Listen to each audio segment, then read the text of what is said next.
slides for the next 4 minutes.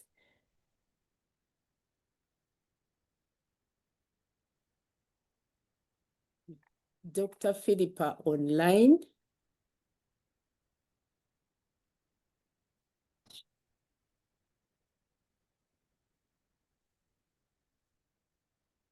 Martha, are you online? Don't seem to see any of you. So yes, good morning. Yes, good morning. Do you have any slides from Dr. Philippa? Unfortunately, no. She didn't send them, but she has them. Oh dear. Okay, thank you so much for coming on. Can we give ourselves another 3 minutes and we wait for those who are on their way?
Dear participants, good morning once again. This is Dr. Christina Kadama from Purposeful Aging team. And we have other people like Martha, Dr. Monday, Dr. Javila, Dr. Philippa online. And our host is already online. As usual, it's a very bright morning in Bukolobi. For once, we don't have our sweaters on.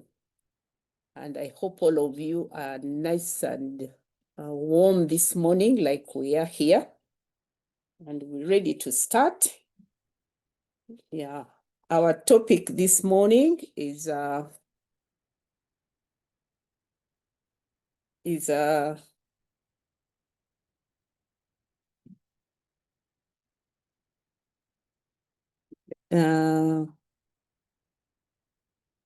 about teeth or oral health. And as you know, all of you, our good set of teeth does more than just enhance our pretty smiles. Health teeth play a vital role in how we eat, how we speak, how we express ourselves, and sometimes how we defend ourselves.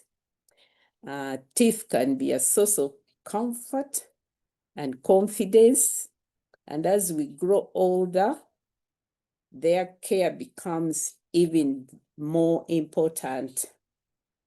Today's session is titled Mind Your Teeth, Dental Health as We Age. It is a theme that resonates with all of us, older adults and caregivers alike, whether we are still enjoying a crunchy apple or sugar cane, or we are adjusting to dentures, that is artificial teeth. We are delighted to welcome a highly respected expert in dental health, Dr. Kalyesubula. is our speaker this morning, and I'll just give you a brief about Dr. Kalyesubula. Dr. Alan Edward Kalyesubula is a dental surgeon and a lead dental practitioner at Access Dental Health Care. This is located at Plot 7, Wampeo Avenue in Kololo. That is in Buganda region, Central region. He has worked as a dental surgeon for the last 20 years, serving clients both in public and in private facilities. He's a researcher with an interest in health service research and is currently involved in dental antimicrobial stewardship across sub-Saharan Africa. This is a project. He's also a writer and a teacher. He has authored one book so far, and it's available online. It's titled The Drill of Faith. It's available on ebook on Amazon. He's also a Rotarian, a member of the Rotary Club of Kampala South, and has supported Rotary clubs to set up dental facilities at Chikandra and in Kozi. Dr. Kalyesubula is married to Gloria, and together they have two sons, that is Tendo and Mwebaza. He has briefed me that he has had to go away from these two, which may be something good or bad from their side. During his leisure time, Dr. Edward Kalyesubula enjoys hiking and taking nature walks. He also loves to play table tennis. And as you may have noted, this is a very well-rounded up person.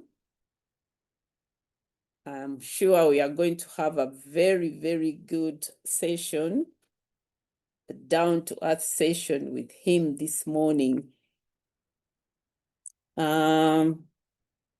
Many of us here have visited dentists, and while others may still be avoiding that chair and its intimidating drill, some are lucky to be enjoying, still enjoying beef on pilau sania, and others are focused on caring for seniors who have lost their teeth.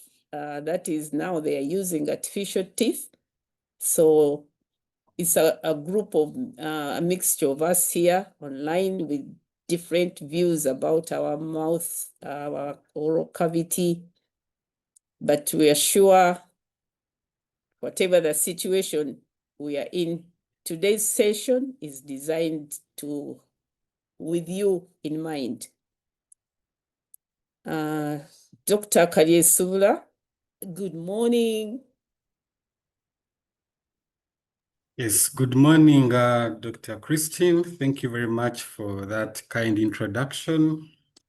I think for purposes of internet bandwidth, I'll keep my video off so that we can have a good communication. Thank you for inviting me to speak to the group today. Actually, I think this is the second time I'm being invited. The very first time I was invited, I think it was way back after, I think, graduation from medical school. I joined a group of health professionals, and we went visiting Namutamba, somewhere in Namutamba. What I remember that time was I had read a lot of stories about Namutamba. There was a columnist in the television wrote about interesting stories about Namutamba. So yeah, Yes. When the invitation came, I was quite glad I was going to see all these beautiful places. So what Doctor, I was definitely, just shy. I wanted to point out that visit as really bringing you how you are a down-to-earth doctor who has actually traversed many, but yes, yes. it's nice that you have brought it out. Okay, so I want to thank you for inviting us. You are a true champion of community health. And that time we visited Namtamba, but here we now speaking to an online community. So thank you very much. And then keep it up, bringing people together to know more about their health. Right, so I'll start my presentation. I'm going to share a video.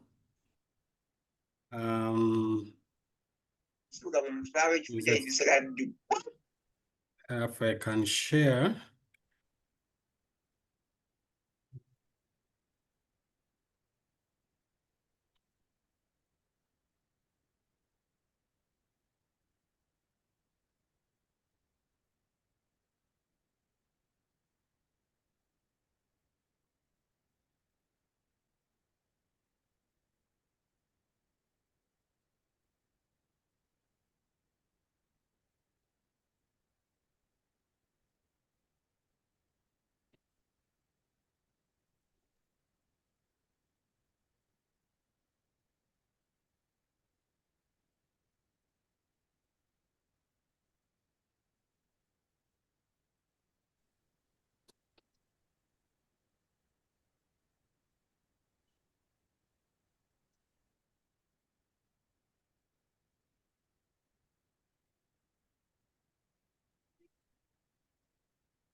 Dental health affecting your medical health? Chances are the answer is yes, and you don't even know it. Nothing hurts, no pain. Here's Debbie's story. Debbie had a little pimple on her thigh. It grew into an abscess with a lot of pain. So she went to see her doctor. The doctor put her on antibiotics. The abscess went away. Then it came back. Put her on antibiotics a second time. The abscess went away. Then it came back. Third time, they decided we need to culture this and find out what we're dealing with. When the results from the lab came back, guess what they were dealing with? It was oral bacteria. Debbie had a dental infection, didn't have any pain. She hadn't seen a dentist for years because there was no reason to. She didn't have any pain. She's healthy, right? Well, doctors recommend she gets a dental exam. So when I examined Debbie, he found 3 abscess teeth, 3 with no pain. The global AI market is projected to reach $1,770 billion by 2030. Well, the doctor recommended that she follow up on this on the exam. The doctors never suspected her mouth because she didn't have any pain. Looks like her dental health had a lot more to do with medical health than she ever realized. How about this story? My son has been hearing me talk about the oral systemic connection for years. At work, he ran into a fellow that was talking about the heart attack they had the year before. He was only 34 years old. They did open heart surgery on him. Surgeon told him afterwards what caused the heart attack was a tooth infection, a dental abscess, with absolutely no pain. Well, now he's got a big scar going down his chest, but today he's taking really good care of his teeth. My son's an even bigger believer now. Seeing is believing. There are over 630,000 deaths a year in the United States from heart attacks. That's a lot. Some researchers believe that 50% of those heart attacks are triggered by dental infections. That's over 300,000 deaths a year in the United States caused by preventable dental infections. We have to pay attention. The United States Surgeon General back in the year 2000 wrote a big report that basically says you need a healthy mouth to have a healthy body. Just because something doesn't hurt doesn't mean it's okay. Did you know that 90% of dental infections have absolutely no pain? That's right, no pain. Gum disease doesn't hurt. Most tooth infections don't either. People are really surprised to find that most dental infections don't hurt. Yet we quickly accept the fact that high blood pressure doesn't hurt, diabetes doesn't hurt, glaucoma, cancer, they don't hurt. Just because something doesn't hurt doesn't mean it's healthy. Now, I'm a dentist. I like pain. Now, I never ever like to cause pain. We'll do everything we can not to cause pain. But pain is the best motivator I have ever found. If you don't have any pain, how do you know you have a dental infection or not? Well, you see a good dentist for a good dental exam and find out. Have you ever put off going to the dentist because nothing hurt? You're not alone. The number one reason people don't see a dentist isn't pain or expense. It's lack of pain. Nothing hurts. I'm fine. I don't need to see the dentist. That's why I like pain. It's a wonderful motivator. Would you please raise your hand if you're over 30? See out there? Okay, over 30? Great. My hand's up too. According to the Center for Disease Control, 47% of Americans over the age of 30 have gum disease. And if you're over 65, that jumps to over 70% who have gum disease. Gum disease is an infection in the gums, dumping harmful bacteria right into the bloodstream. There's no pain, no indication you have it, other than your gums may bleed a little bit when you brush your floss. All infections, including gum disease, produce pus. Yeah, what's pus, right? That white creamy stuff? Well, what's it made of? It's made of harmful bacteria, dead tissue debris, dead white blood cells, inflammatory proteins, some other pus. Well, where does the pus go? It either drains out or it drains in. If it drains out, you see it, you clean that mess up. You can pop a pimple. That's pus. When it drains in, you never see it. Oh, where does it go? It's absorbed into the bloodstream. Oh, that's nice. There does it go? Well, it works its way to the heart, the lung, back to the heart, and it's pumped through the whole body. If you think pus being pumped through your body 24 hours a day, 7 days a week, for weeks, months, or even years is healthy, think again. The bacteria in gum disease have already been proven to cause cardiovascular disease. That's huge. That's a big statement right there. Cardiovascular disease triggers heart attacks and strokes. Heart attacks are the #1 killer in the United States. Strokes are the leading cause of disability. Gum disease and diabetes have a bidirectional relationship. That means when your gum disease is bad, so is your diabetes. When your gum disease improves, your diabetes improves. Researchers are finding oral bacteria in the brains of Alzheimer's patients. Rheumatoid arthritis is affected by the body's inflammatory response to dental infections. Oral bacteria affect pregnancy complications, from preterm birth to stillborns. Our teeth and gums are major players in our body's health. Think your dental health doesn't matter? Think again. Let's talk about medications. Melissa's a nurse. The only medication she was on was for high blood pressure. She went to the doctor. They took her blood pressure. It was high. So they gave her some pills.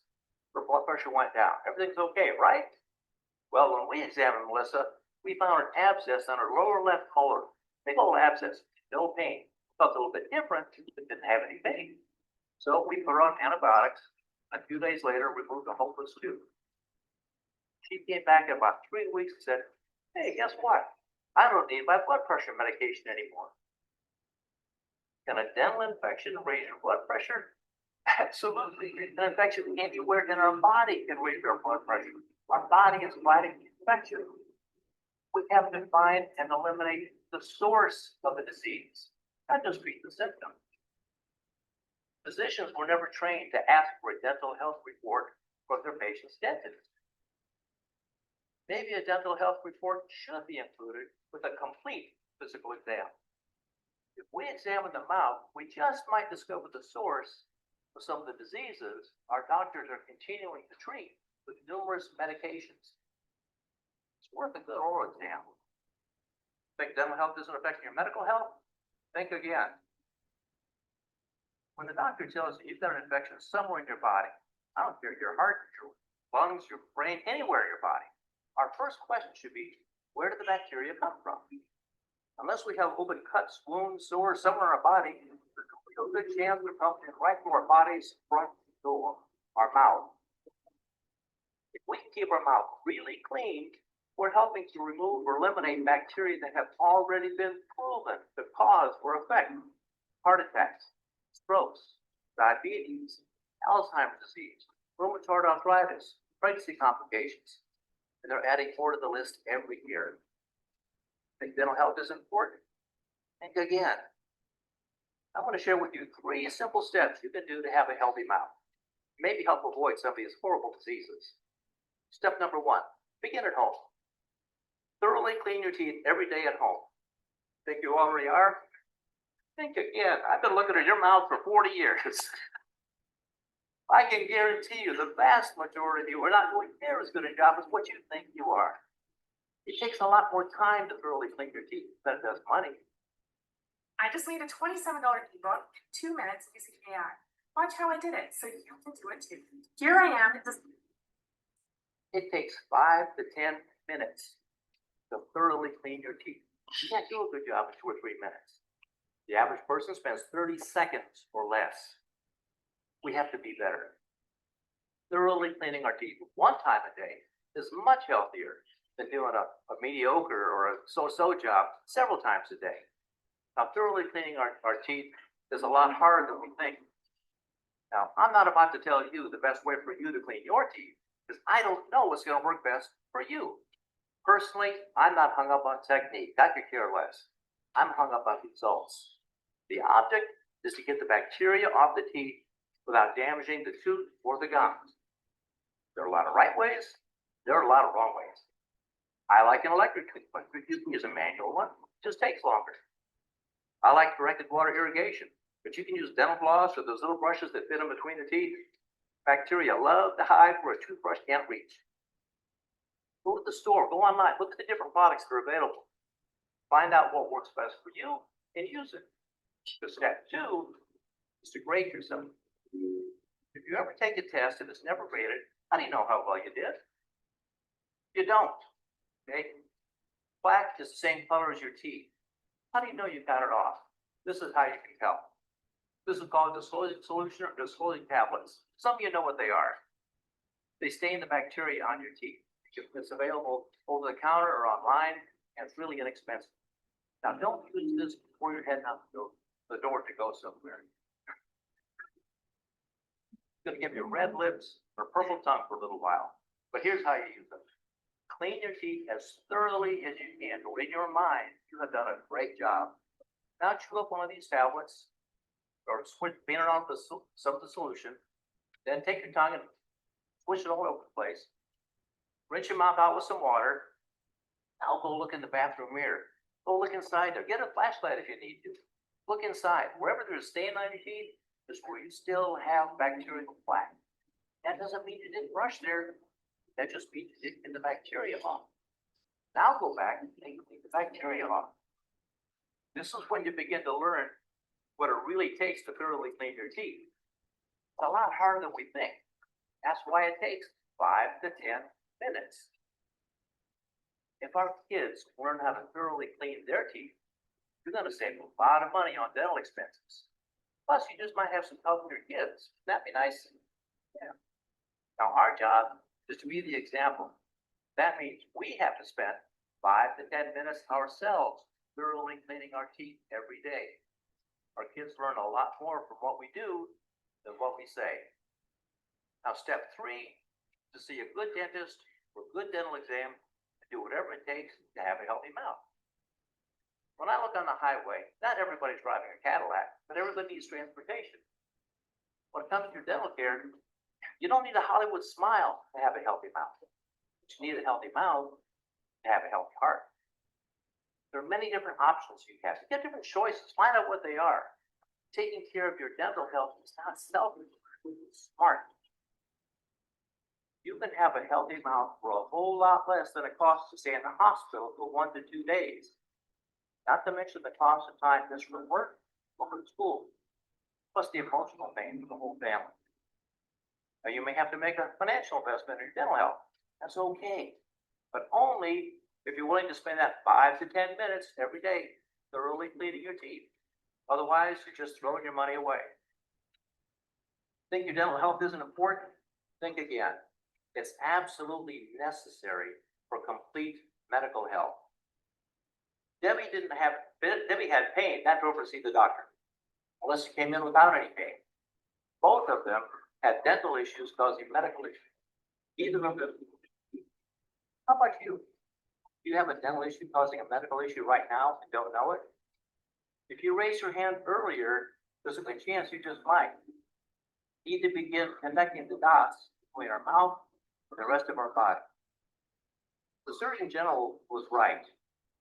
We need a healthy mouth to have a healthy body. This information makes sense to you?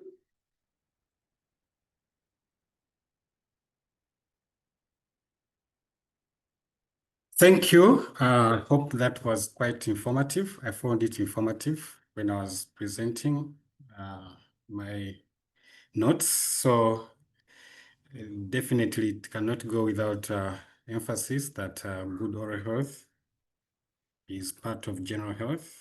And if any of them is lacking, then you're likely to have issues. So I'll quickly move to my presentation.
Okay, are we able to see my screen?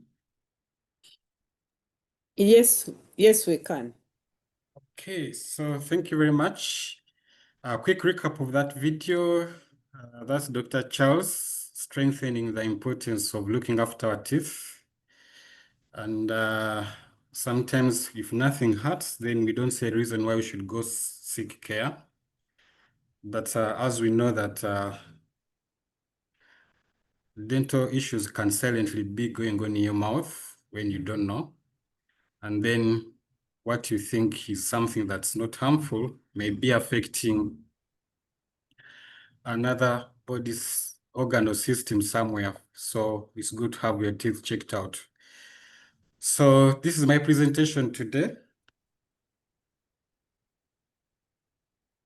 So this is my outline. We've had the introductions already, and you already shared the video. So I'm going to go to the presentation. I'll try and keep it as brief as possible. Then you shall have some question and answer sessions. And then finally, the next steps. What would you like to do with such information? So oral health and general health, as we've seen that oral health is an integral part of our general health. The mouth is a gateway to the rest of the body because it's the first point of call for our food, for our nutrition.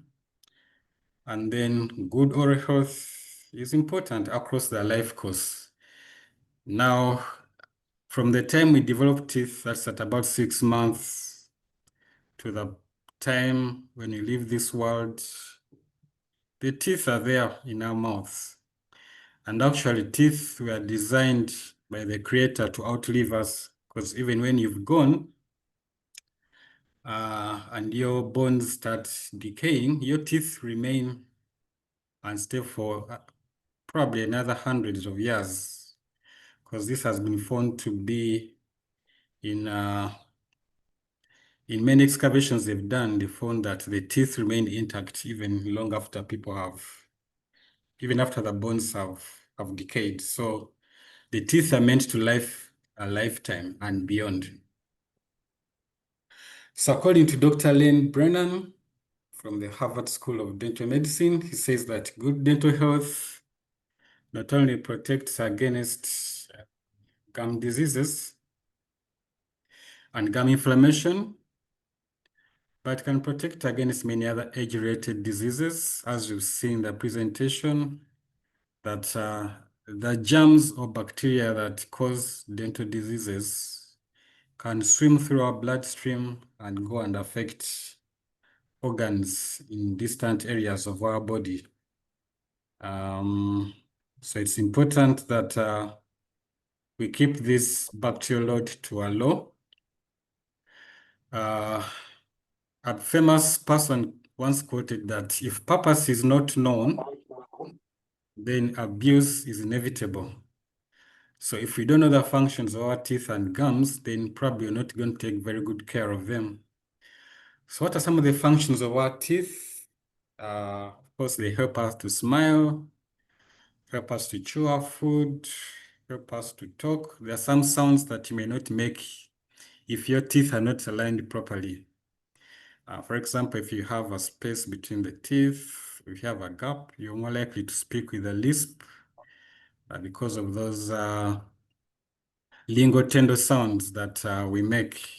Teeth are also responsible for keeping our facial tone. They support our muscles of the face, so giving them a nice tone. They could also be a source of detection for diseases.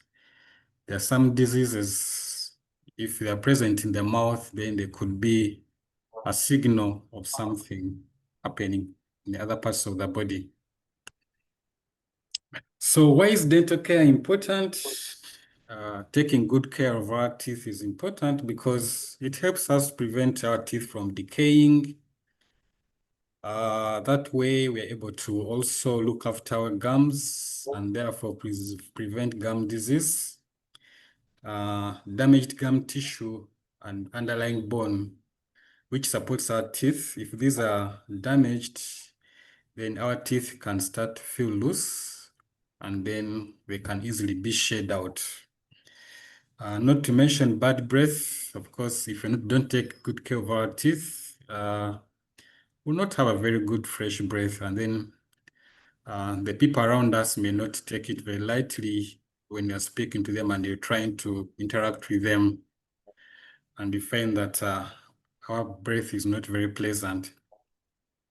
So again, keeping good care of our teeth helps us keep them white and therefore prevent stains and overall improves our general health. Because when you have teeth are functioning well, we are able to feed well, we are able to talk well, we are able to communicate, and we are able to be confident in life. What better way to express ourselves than smiling confidently and being able to speak without fear of our teeth appearing uncomfortable. So what are some of the things that we can do to practice good oral health? It's important that we keep our teeth clean every day. And this, of course, includes brushing them twice a day in the morning, preferably after breakfast, and at nighttime before we go to bed. This helps us to remove any food debris that may be residuing on our teeth. Again, flossing daily, flossing helps to remove or dislodge food particles that may be trapped between the teeth. And the floss goes where the toothbrush cannot reach. This is usually between the teeth. Eating a healthy diet, and limiting the snacks between meals. I'll delve a little bit about this. What is a healthy diet? Well, a healthy diet is one that has the right nutrients, has the proteins, has carbohydrates, vitamins, the green leafy vegetables, and all that. So it's important that our diet is healthy and well balanced. And eating at meal times, at regular feeding time is also quite important because it allows our body to digest our food. And in between meal snacks are not highly recommended because in most cases they tend to disrupt the acidity in our mouth. Every time you have a sugar snack, because the bacteria which are always present in our mouth work on that sugar and convert it into acid. And then thank God for saliva. Saliva has a buffer effect which helps to neutralize those acids. So the more frequent snacks you're taking, that means the more acid attacks that you're subjecting your mouth to, and therefore increasing the risk of tooth decay.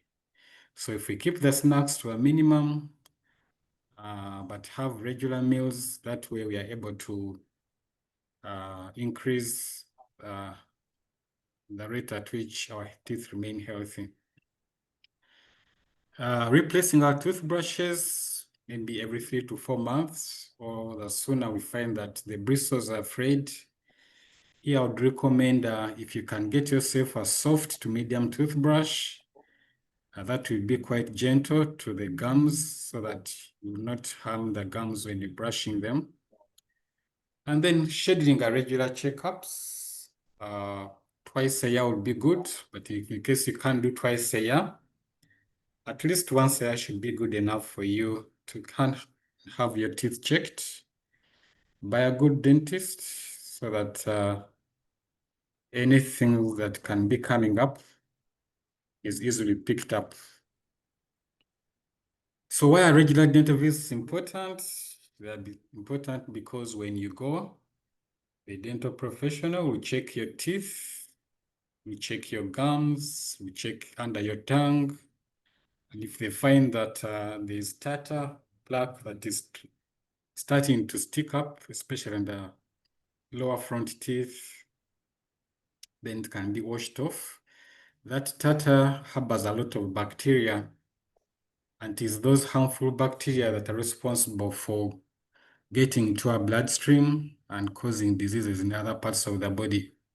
So the goal here is to keep that bacterial load low by removing any harmful bacteria, which usually remains harbored in either plaque or hiding away in food debris, which is trapped in cavities that may be present in our teeth, and also dental abscesses.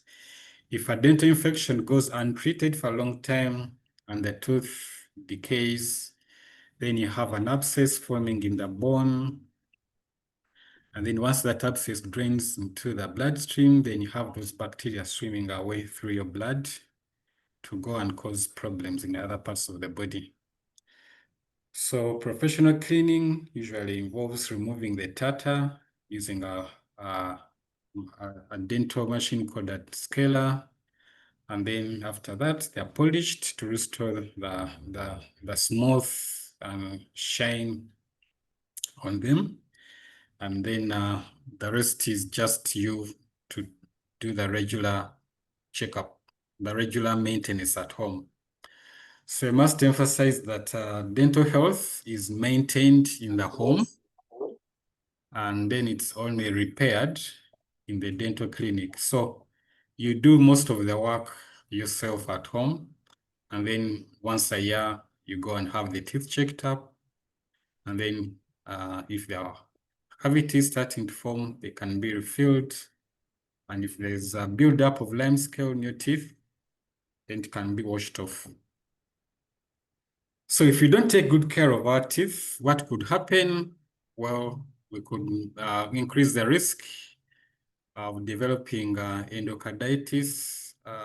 This is simply inflammation in the inner layers of our heart. Cardiovascular diseases, of course, these are diseases that affect our heart and blood vessels.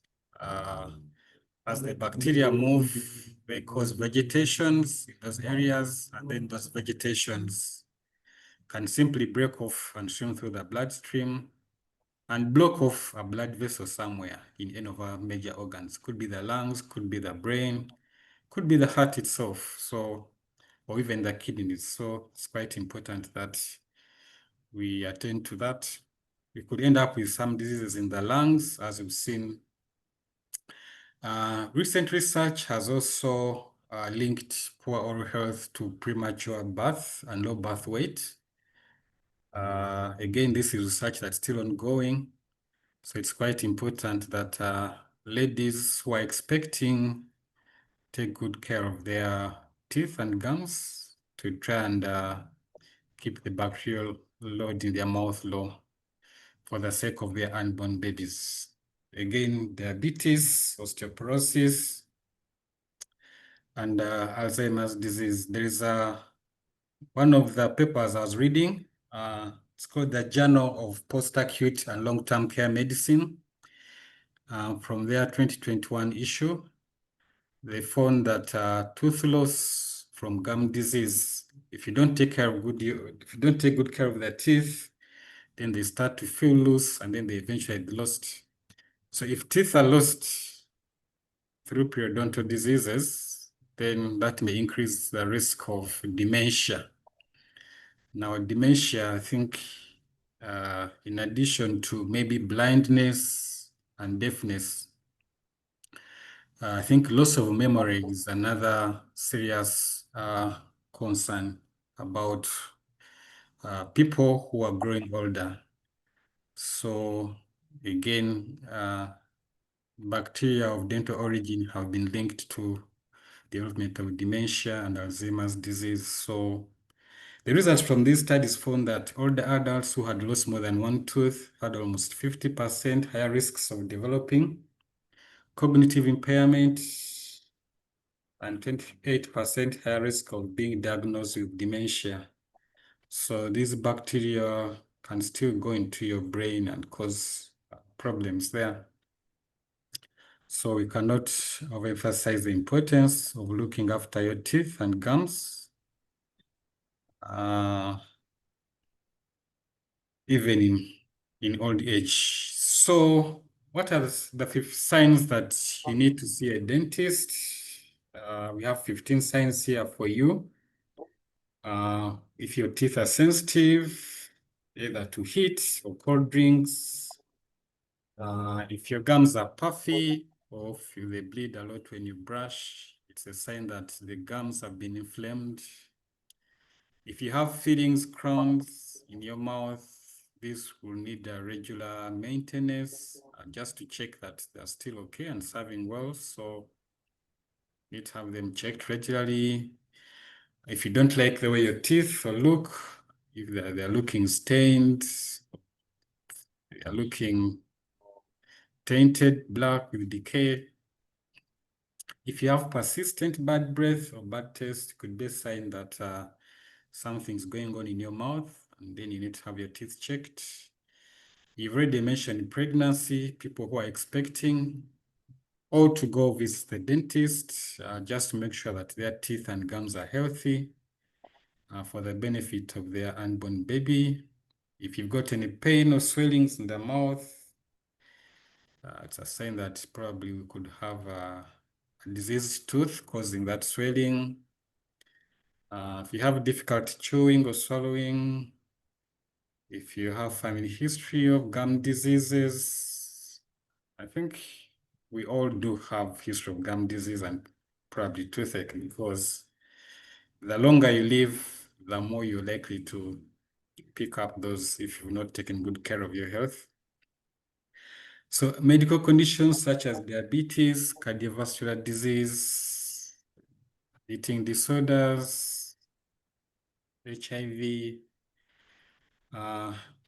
dry mouth. Again, probably this one I hint a bit more. So as we grow older, of course, our rate of metabolism slows down. Our rate of producing saliva slows down, and so you find that you have a sensation of your mouth feeling dry. Again, this is one of the things that happens with normal aging. So it's important that you take fluids to keep your mouth moist, but also to be able to speak more without feeling discomfort of a dry tongue. It's important to keep hydrated because sensation of dry mouth usually follows progress in life. So people who smoke, use tobacco, or to visit a dentist for screening. Again, oral cancer can easily be picked up. I mean, the early signs of mucosal changes in our mouth can be picked up by a dentist, and then that cancer can be diagnosed early and treated. For those who are undergoing medical treatment, such as radiation, chemotherapy, you need to make sure that your teeth are okay, so that you minimize risks of having harmful bacteria coming from the mouth and affecting other parts of the body. Actually, normally before you undergo radiation,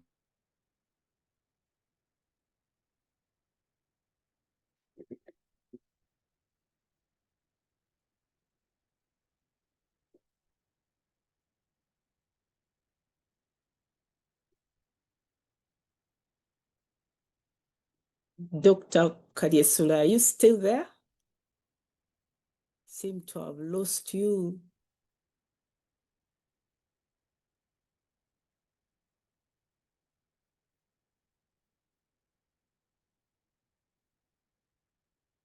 Check on.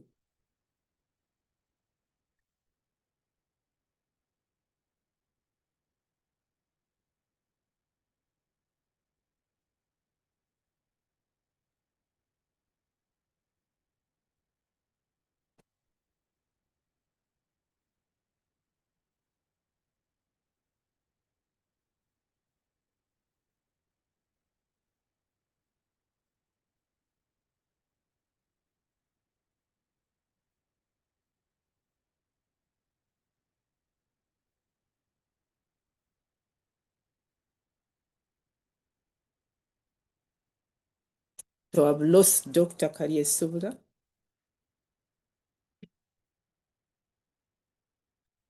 But please use this chance to put any questions or comments in the chat room.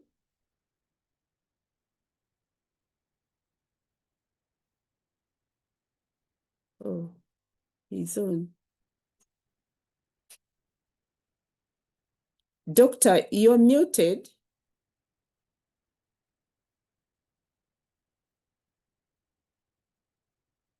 Doctor, you are muted. We can't hear anything from you. oh, sorry, my apologies. I think my connection went off. Let me just get back on.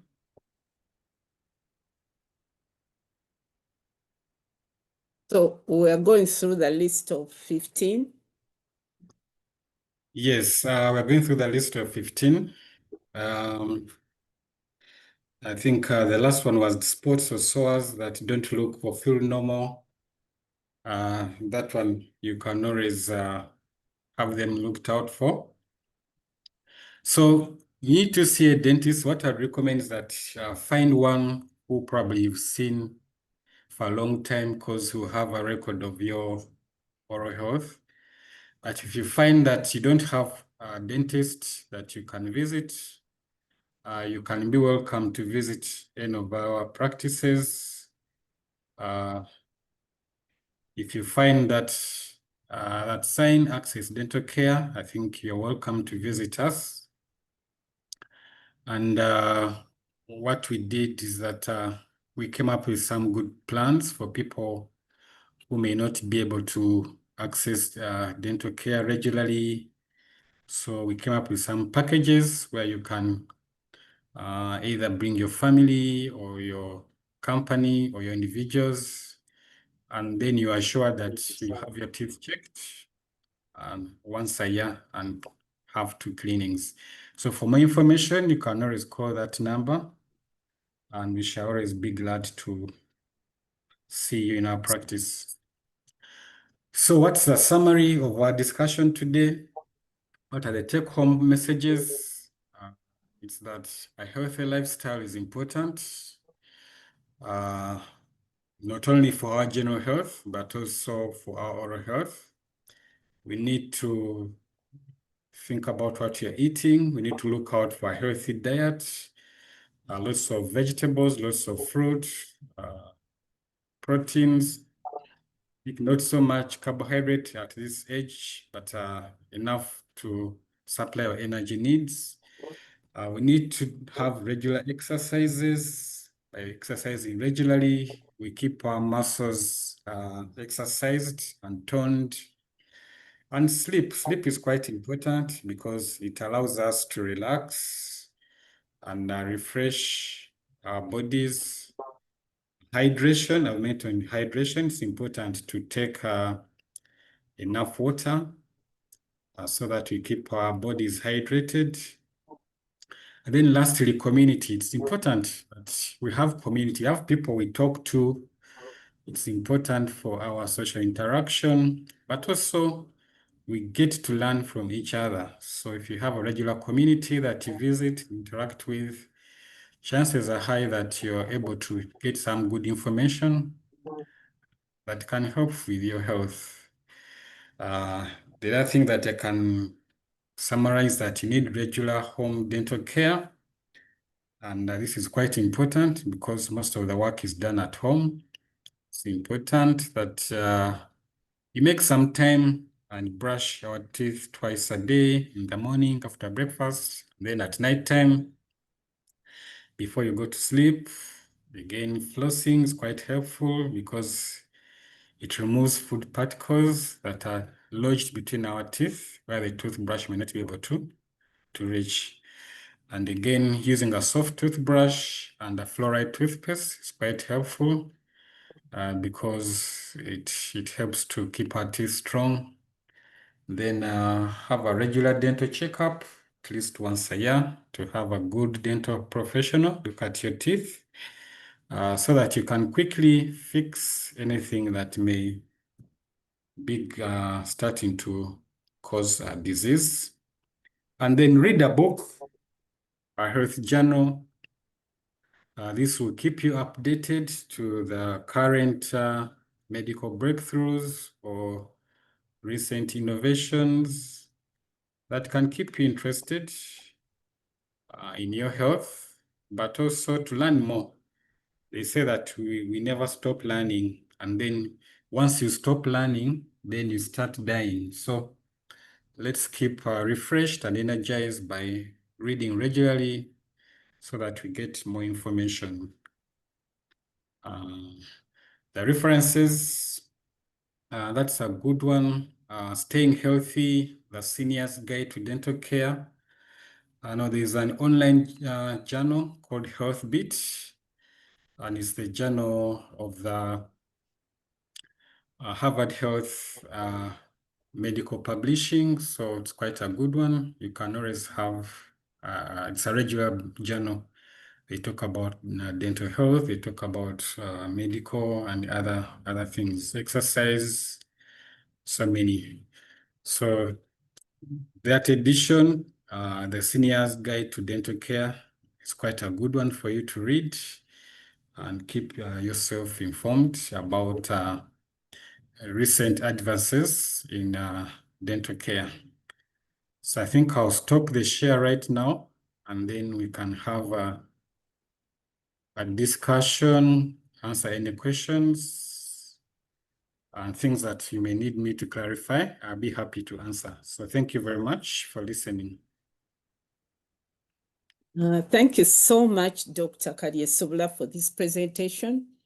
We are all learning a lot from your talk this morning. Before we go to Q&A, would you like to give a few tips to the caregivers? These are some of the caregivers are people looking after people 80, 90, and even 70 who can't really look after themselves. They are taking a lot of drugs. You find that they don't have appetite. So this scenario of an old person back home and a caregiver, we have some caregivers online, but probably you've seen or you have some gadgets which would help them look after these old adults' oral health. These are people who may have used omswachi, and sometimes they want to use, there's this charcoal thing going on, we don't know. Just make a comment, please, for that particular class of people. They're not about to do a lot of reading, they can't see much. So it's a big package for them. And the caregivers have to have some tips how to care for these old people. And after that, I think I'll ask Dr. Philippa Makanga to take us through Q&A, assisted by Dr. Darlene. Thank you. All right, thank you very much, Dr. Christine. Yes, feeding and nutrition is our lifeline. So as long as you're still alive, your body has to feed. And so maybe some considerations may have to make for these people, for the caregivers. I think we need to understand that the people we are looking after are probably they're older, and maybe they're slowing down. One of the things that's responsible for taste of our food is saliva.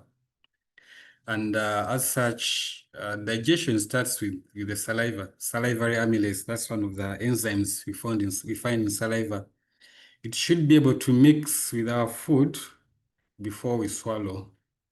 And if chewing is a problem, of course, either because of someone's having pain as a result of cavities or the gums are sore, they're not going to enjoy their meal. They're just probably going to chew once, twice, and try to swallow, and then, yeah.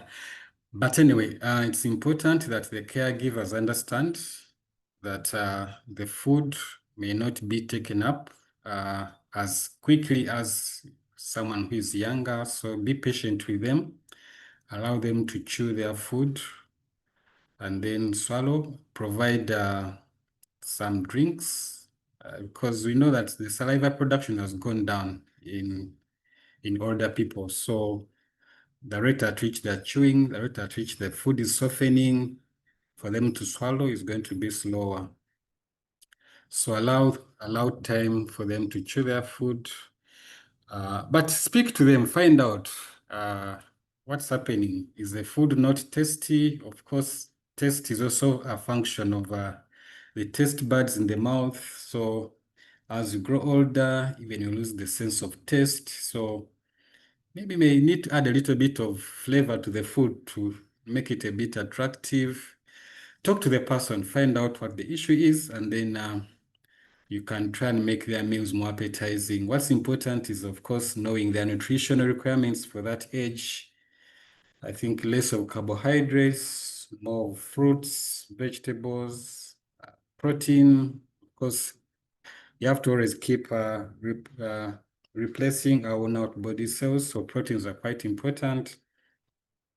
Ask them what meal they like to have, so that way it can also help to keep them interested in deciding in what meals they can have. Regarding oral care, if someone likes their mswachi, well, how do we make it more relevant for them? Maybe keep it fresh. But what would probably discourage at this point is if it is hard, then it's going to end up traumatizing the gums. So if you can get it as soft as possible, so much better. If you can convince them to switch to a softer toothbrush, which is more gentle to the teeth and the gums, that will be much better. Concerning charcoal, well, charcoal has been found to carry some whitening properties. Again, some people believe in whitening their teeth naturally using charcoal. These days, you have the commercial toothpaste adding some charcoal for those who, yeah, there's some science in that. But by and large, I think what they're benefiting from is the abrasive effect of charcoal. Again, as they make toothpaste, they put some abrasive materials, they put some light detergent, to try and make the paste as palatable as possible. So charcoal alone may not really help. Of course, you miss out on the fluoride and you miss out on some of the other benefits that are in a toothpaste. So if you could recommend a fluoride-containing toothpaste in addition to the charcoal, I think that would be helpful. But again, have them visit a dentist so that they can take a closer look and see what's happening in the mouth. Just like our video presentation, not having tooth pain probably may not indicate that there's nothing wrong. So a lot of the dental issues are lying in our mouth and they go untreated because they don't cause pain. It could be an issue of some lying broken tooth, which maybe causes discomfort in chewing, but once it's sorted out, the person will be able to enjoy their meals once again. Hope I've been able to answer that. Thank you so much, Doctor. Dr. Dallin, before you come in, can I ask Samsung SMG998 to please just take off your video? We are enjoying the meal with you, and it's a bit destructive at present.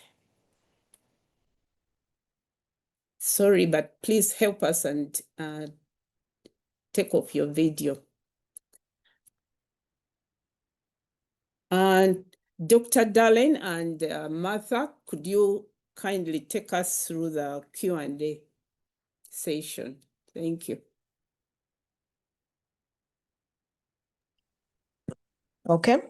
Good morning, everyone. Thank you so much, Dr. Kalyesubula, for this wonderful presentation. So I'm going to go through a set of questions, 4 questions at a time.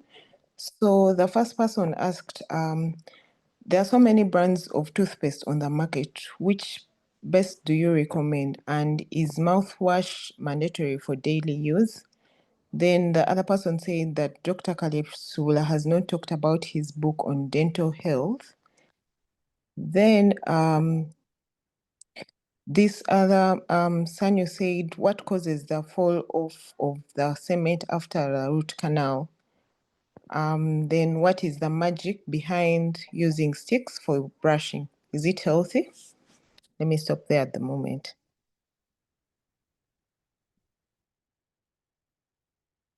For the questions, toothpaste, well, they say variety is the spice of life. There are toothpastes that are what I would call off the shelf. I think most of them are off the shelf, really. And some people are loyal to their brands, so are not give a particular brand. But one thing that should look out for is that whichever toothpaste that you're using should have some fluoride in it. Fluoride is good because it helps remineralize the tooth surfaces. So if it has at the bare minimum about 1,000 parts per million of fluoride, it's good enough. It's good enough to use. Again, there are some professional toothpastes. If people have sensitive teeth, there are some toothpastes that have been made with high concentrations of fluoride. There are some people who have problems with their gums. So there are some toothpastes that have been that have had other agents added to the toothpaste. So if it has not been professionally prescribed by a dentist, then any other toothpaste can be able to work. But those that have special issues like gum problems, sensitive teeth, you may visit the dentist who will prescribe a specialty toothpaste for you. About mouthwash, mouthwash is what I would call in addition or an adjunct to good oral health care. Again, sometimes you may find yourself not able to brush, or that maybe between meals, and you can rinse. Basically, what this does is that it washes the food off the surfaces in case you need to go to brush.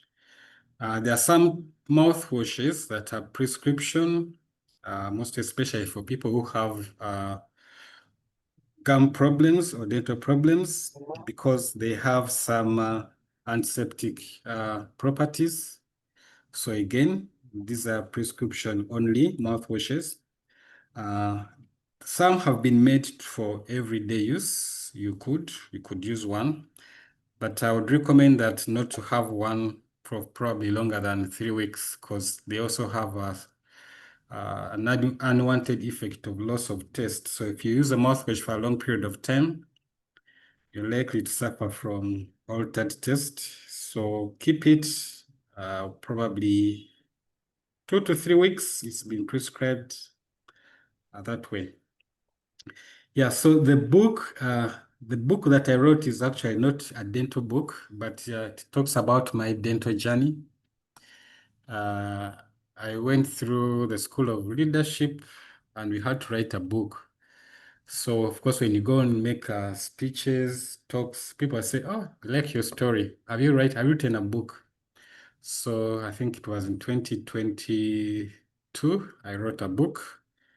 I will share the link to the book. It's on Amazon for those who may want to read about my dental journey. Then the question about cement falling off teeth that have been root canal treated. Yeah, many times you find that by the time a tooth is having a root canal treatment done, a lot of the tooth material has been lost, either due to decay or the tooth broke. So what you have left is usually a shell of the tooth. So again, your dentist will try and repair the tooth by putting a cement or a large filling on. But also realize that that tooth is biting against the opposite tooth in the opposing jaw. So because the tooth filling is large and it's biting against another tooth, you find that the biting forces of the opposing tooth are likely to either cause the filling to fracture or the tooth to fracture. So usually what I recommend to my patients is if you've had a root canal treatment done, then it's quite useful to have a crown placed on that tooth so that you protect both the filling and the remaining tooth structure so that it can serve you much longer. The magic of using sticks, again, I think before the advent of modern dentistry, our ancestors used to look after their teeth using the sticks, muswachi. I think some literature has been done, and they found that actually those sticks are like herbal, let me call them herbal toothbrushes. because they contain a certain medicinal element that confers protective benefits against gum disease. Yeah, so literature has been done, and they found that those sticks have some medicinal elements which are beneficial. The problem could be in the way they are used, because they can be quite abrasive or aggressive to the gums. So you may want to chew on your stick, but it's always better to have a toothbrush to be able to regularly clean your teeth. Okay, I think I've answered that set of questions. Okay, thank you so much. For the next set of questions, someone has asked, they usually say fluoridated toothpaste is not good for your teeth. How is that true? Actually, they say fluoride weakens our teeth. Clarify more on that, doctor. Then Edgar says, I have an issue that my teeth are jam sensitive, that I can no longer eat fruits. If I do, my teeth can be sensitive for almost 3 days, making it even hard to brush. Secondly, I feel my teeth need to be polished and scaled, but for the sensitivity, I still fear to visit the dentist to do so. A dentist recommended me to use specific toothpastes like Sensodyne, but I haven't gotten any results. Kindly advise me accordingly. I appreciate you all. Doctor, you can answer those questions first.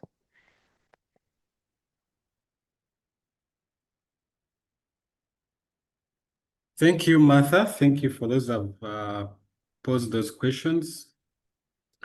Now, fluoride, I think the literature available supports the beneficial benefits of fluoride, in that it exists as an ion that attaches into the enamel. Now, the enamel, if I can use the medical term, the active material in the enamel is called hydroxyapatite. It's a kind of a rock hard material. So what fluoride does is that it forms a bond, and then the fluoride attaches to the calcium, and so you form a compound called calcium hydroxyfluoro. So anyway, in brief, the fluoride helps to remineralize tooth structure.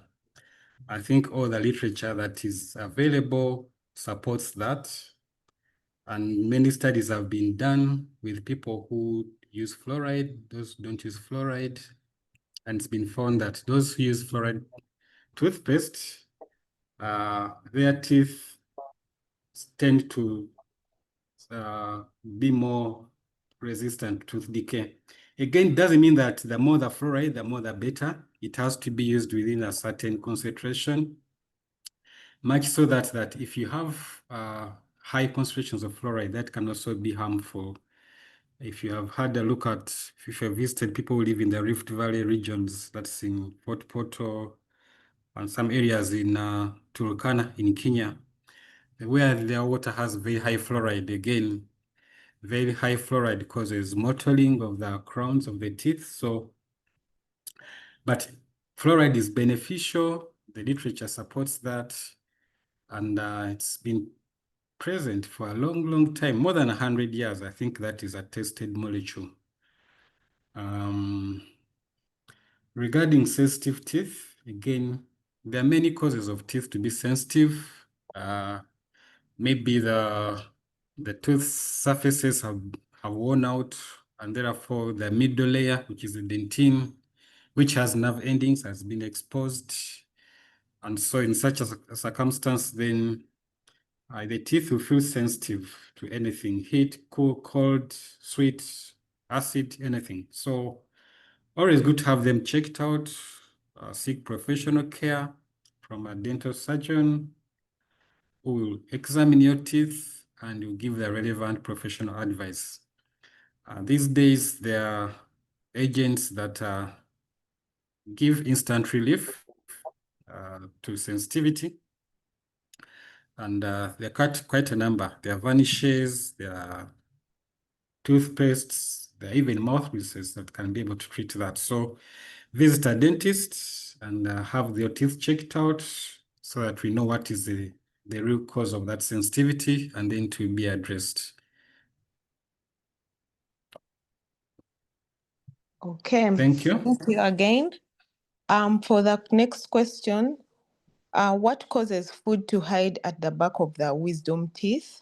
And what could be the causes of chronic halitosis with burning mouth syndrome in a patient with good oral or dental health?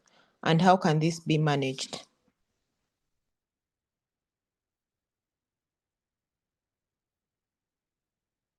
Right. Over to So you.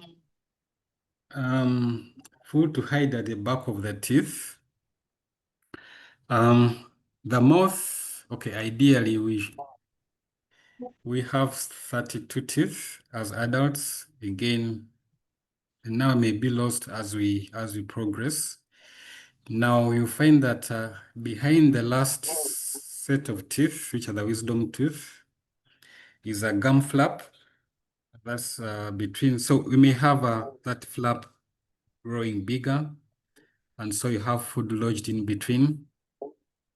So the moment that food is lodged and not cleaned out or not flossed out using floss, then the bacteria which are always in the mouth start to act on it, and then before you know it, the breath that's coming out of your mouth is not fresh. So good toothbrushing is the primary source of hygiene for the mouth. And as you brush, of course, we need to endeavor that we reach all the surfaces of the teeth to clean out and dislodge any food. That's basically the goal of toothbrushing, to dislodge any food debris that may be lodged in the mouth after you've eaten. So a mouthwash can help to rinse out any stubborn food particles that may have probably been lodged somewhere, whether a toothbrush may not be able to reach.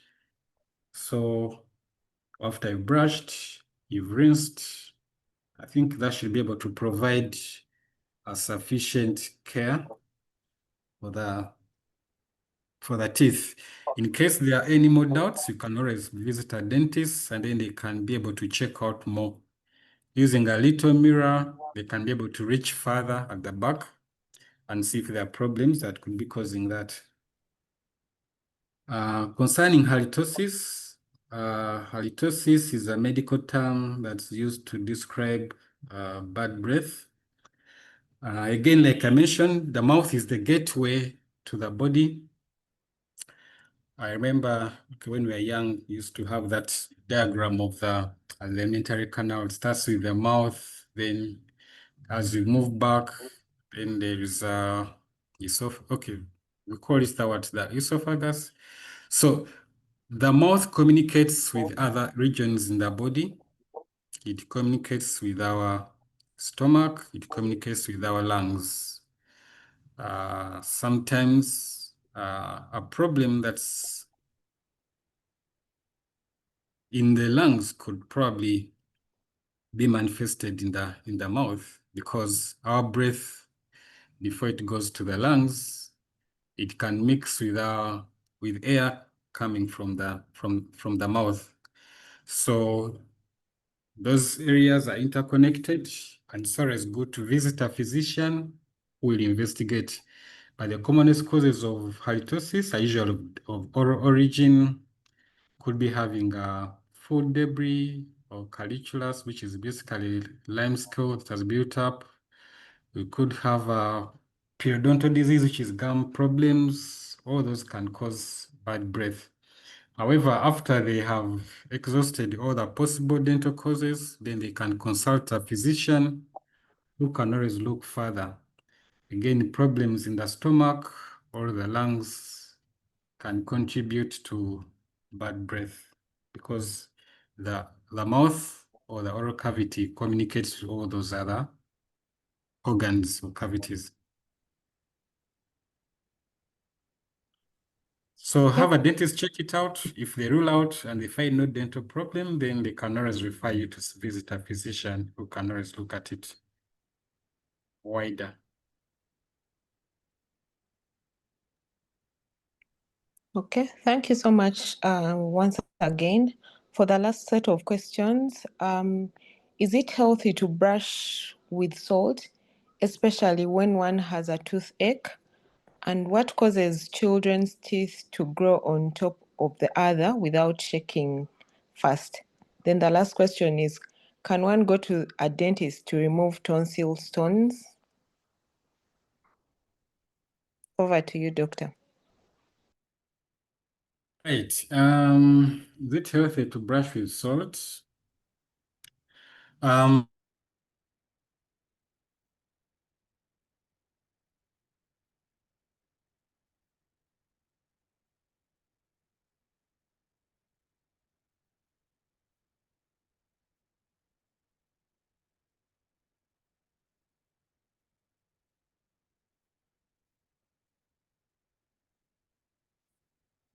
Doctor, are you muted again? We can't hear anything from you.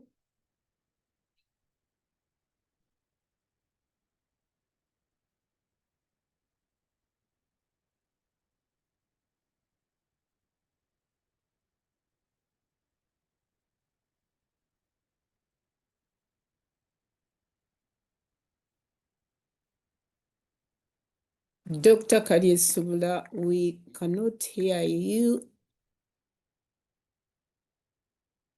Must have gone off.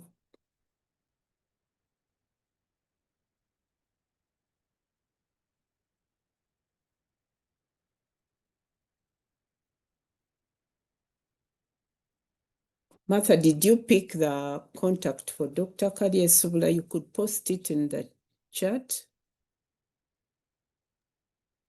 Okay, let me post it.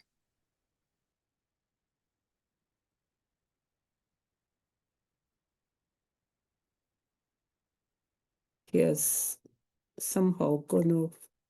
I can't see him.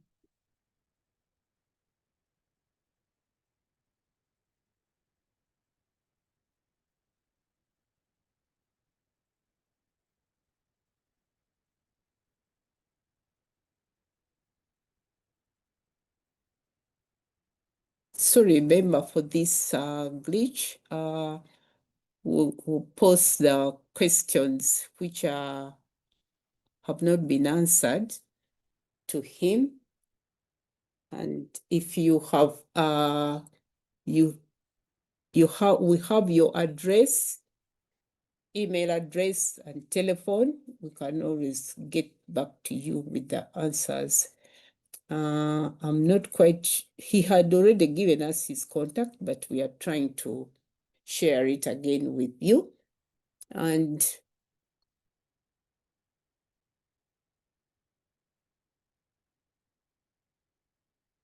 okay, I just want to remind all of you that we do have a YouTube channel where we post all these sessions, and this session will also be posted within the coming few days. Please visit it and subscribe so that you get a comprehensive picture of aging purposefully. As you've heard, he has mentioned almost all the topics we've had earlier on: dementia, exercise, diet, everything. So please do visit that YouTube and also share it for particularly those who may not be able to tune in live every last Saturday of the month. Otherwise, thank you so much for Martha for moderating the Q&A. We want to thank Dr. Kalyesubula so much for keeping us engaged, teaching us all the new tricks in the last 1.5 hours. Many of us were not aware of such a big contribution to ill health just by being carelessly not looking after our mouth or teeth. We want to thank all the caregivers who are constantly with us, although their names may not show, but we know you are there and listening, and you are taking care of the older adults. And thank you so much, everyone who has logged on this morning. Purposeful Aging will be back on 30th of August with an exciting topic. And please do log on, look out for it. At least a week before the 30th, we shall let you know what the topic will be. And since we have completely lost Dr. Kalyesubula, I just want to say thank you so much, Dr. Kalyesubula. I'm sure Gloria will take the message, and wish you all a good weekend, and see you on the 30th of August. Bye-bye.